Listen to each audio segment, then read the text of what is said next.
suis un scientifique de base, docteur et sciences. J'ai fait beaucoup de recherche et d'enseignement.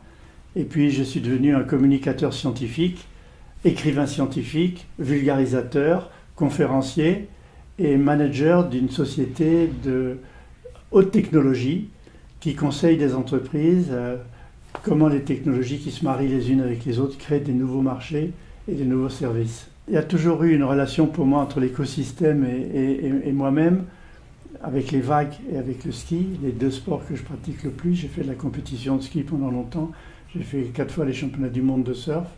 Et donc c'est l'écosystème, la nature qui m'a toujours attiré, les magnifiques pentes vierges de ski dans la poudreuse, les belles vagues où on est tout seul dessus dans le tube.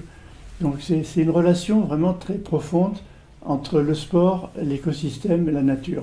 D'abord, je remercie la nature quand je surfe ou quand je skie, parce que j'ai un sentiment qu'elle me donne des trucs que je ne sais pas fabriquer. Je ne sais pas faire une vague, mais je sais en profiter. Et donc, c'est pourquoi je consacre beaucoup de temps à protéger l'environnement. Je fais partie de plusieurs fondations, comme la Surfrider Foundation, qui dans le monde entier milite pour favoriser, éviter les déchets, éviter les plastiques sur les plages, etc. Et donc, ce que je reçois de la nature, j'essaie de lui rendre. Alors, d'abord, l'épigénétique, comme son nom l'indique, épi, ça veut dire par-dessus. Donc, il y a la génétique, il y a l'ADN, le programme qui contrôle tout le vivant, mais on a cru pendant trop longtemps que c'était le programme qui nous déterminait complètement, qu'on ne pouvait rien faire en dehors de ce programme. Or, épigénétique veut dire qu'il y a une sorte de métaprogramme par-dessus le programme qui contrôle l'expression des gènes. Ça ne change pas l'ADN, ça ne change pas les lettres du code génétique, mais ça change l'expression des gènes. Plus, moins, éteint, allumé, un peu comme si vous avez un bouton d'un rhéostat d'une radio, mettez plus fort, moins fort. Donc grâce à votre comportement, c'est ce que démontre l'épigénétique, nutrition, exercice, management du stress, plaisir de faire ce qu'on fait, harmonie du réseau familial, professionnel, social. Grâce à ces 5 éléments-là, on peut contrôler l'expression des gènes, vivre en meilleure santé et vieillir moins vite. Du côté positif aussi, la méditation a un effet direct sur les gènes. On ne savait pas pendant très longtemps. Mais il y a beaucoup de publications qui montrent que l'effet de méditer va réveiller certains gènes et en endormir d'autres. Notamment, ça va réveiller les gènes anti-stress. Et donc, la méditation est un moyen de lutter contre le stress, parce que le stress, c'est vraiment avec l'inflammation. Stress et inflammation sont les deux tueurs de notre santé. C'est ça qui dégrade les cellules. Dans le monde animal, végétal et humain, il y a des formes d'intelligence qui ne sont pas toujours là où on croit qu'elles sont. L'intelligence, elle n'est pas que dans le cerveau. Il y a aussi l'intelligence gastrique. Dans l'intestin, dans le côlon, il y a des neurones. Et ils fonctionnent comme... Et surtout, on a un microbiome. Le microbiome, c'est 100 000 milliards de microbes qui vivent dans notre corps, qui produisent des substances dont on a besoin et qui sont constamment en relation avec notre façon de penser. On pense que des maladies comme l'autisme, par exemple, ou le déclenchement de l'obésité, sont liées à une mauvaise relation avec le microbiome. Le scientifique n'a pas de preuve évidente de l'existence d'une âme. Donc le scientifique ne considère pas l'âme comme un fait. Ce n'est pas un fait que l'on considère. Pour nous, elle n'existe pas. Pour les gens, elle existe parce qu'ils pensent que quand ils meurent, il y a quelque chose qui reste. Alors, effectivement, personnellement, je ne pense pas à l'âme au sens religieux du terme, mais je pense que quand on a donné beaucoup dans sa vie, des livres, éduquer des enfants, créer une entreprise, fait quelque chose qui reste, ce quelque chose qui reste, c'est comme une sorte d'âme, en quelque sorte, puisqu'on est mort, mais on a tout ce qu'on a créé qui est toujours là. Et par exemple, mon frère Arnaud de René qui a disparu en planche à voile en 1984, j'ai fait un site plutôt... On peut mettre des fleurs sur sa tombe, en fait, on ne l'a jamais retrouvé. Mais moi, j'ai fait un site web en mémoire de lui, et son âme, entre guillemets, elle est dans le site web. Il a disparu, mais des gens continuent à mettre des likes et à aller le voir. Il n'est plus là. Mais son site web, il y a des photos, tout ce qu'il a créé, tout ce qu'il a inventé, le kitesurf, il est là. Donc, c'est une forme d'âme. D'abord, pour réaliser son rêve, il faut se fixer des buts à court et à moyen terme, qui sont à chaque fois des étapes.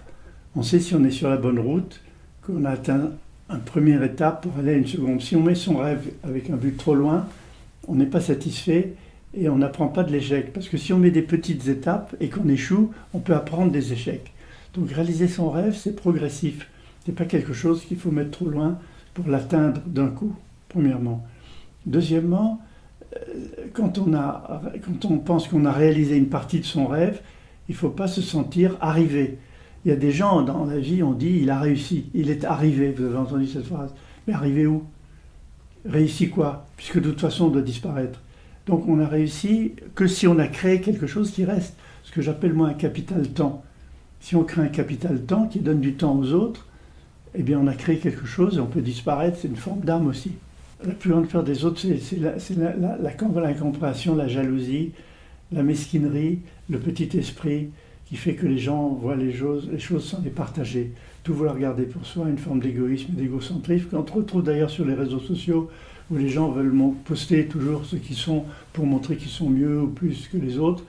Moi, ce qui me fait peur, c'est cette volonté de comparaison personnelle permanente qui conduit à une forme d'égoïsme, d'égocentrisme, qui fait que les gens se replient sur eux plutôt que de partager et de construire ensemble un futur souhaité plutôt qu'un futur subi. D'abord, je suis très partisan des écrits du père Teilhard de Chardin, un philosophe jésuite qui a beaucoup écrit. Et il a une phrase que je répète toujours aux plus jeunes, que j'aime beaucoup: tout ce qui monte converge.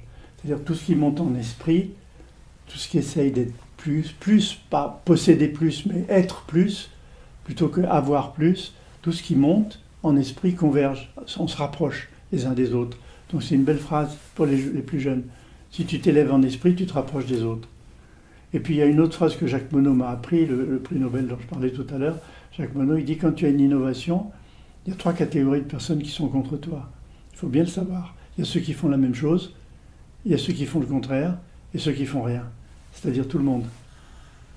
Donc une fois qu'on sait ça, on est beaucoup plus relax sur les idées, les innovations qu'on veut promouvoir auprès des autres. J'ai jamais considéré la retraite, je ne sais même pas ce que ça veut dire. En Espagne, on appelle ça jubilación, la jubilation. La retraite, c'est les moments où on peut consacrer son temps à soi sans dépendre du temps que les autres vous assignent dans une structure hiérarchique et dominatrice. Donc la retraite, je ne sais pas ce que c'est, j'ai 82 ans, je vais travailler jusqu'à ce que mon cerveau fonctionne et mes yeux fonctionnent. Je ferai du surf jusqu'à 95 ans, après je me mettrai au golf. J'ai eu un article américain dans Scientific American que j'ai tweeté récemment, qui a été beaucoup retweeté, qui dit pourquoi les gens n'aiment pas les leaders trop intelligents. On le voit avec le nôtre en ce moment. Les leaders qui sont trop intelligents, qui répondent à tout, qui ont réponse à toutes les questions, les gens ont une sorte de jalousie et ils sont arrogants. Donc il ne faut pas être trop intelligent, il faut contaminer les gens comme avec un virus avec ses idées. Moi j'ai appris ça depuis longtemps. J'essayais toujours, non pas d'imposer mes idées, mais de dire c'est une bonne idée à un conseil d'administration ou un comité de réflexion. Au début, je disais ça, je disais cette idée elle est pas mal, il faudrait la faire parce que. Et là, je me suis aperçu que petit à petit, je crée effectivement des gens qui sont contre l'idée parce qu'ils ne l'ont pas eu, eux. Donc la force de faire diffuser l'idée, c'est de contaminer les gens avec l'idée pour qu'ils croient que c'est à eux. Ils se la réapproprient. Et ensuite, ils reviennent vers vous, parce que comme on est à la source, ils ne sont pas à la source, donc ils ont besoin de vous. Michel Serres, donc je le remercie beaucoup de tout ce qu'il a fait, qui m'a appris beaucoup de choses. Edgar Morin, qui vit toujours, à 96 ou 97 ans, il est toujours là. Jacques Monod, qui a disparu, sont des personnes qui ont été déterminantes dans ma vie.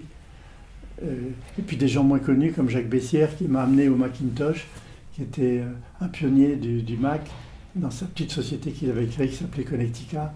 Donc voilà, il y a des tas de gens qui ont été à des bifurcations dans ma vie, qui m'ont bien aidé. De base, je suis un prof. J'ai eu toujours cette vocation depuis petit, d'enseigner, d'expliquer. Ma sœur me disait, elle m'appelait le petit prof, parce que chaque fois je voulais expliquer tout. Ben ça, le soleil est rouge au coucher, il est blanc le jour, les étoiles sont ceci, ça. Bon, donc j'ai toujours cherché à expliquer. Et donc ça se traduit à la Cité des Sciences, ça se traduit dans mes livres, ça se traduit sur mes sites web. Donc je continue toujours à expliquer.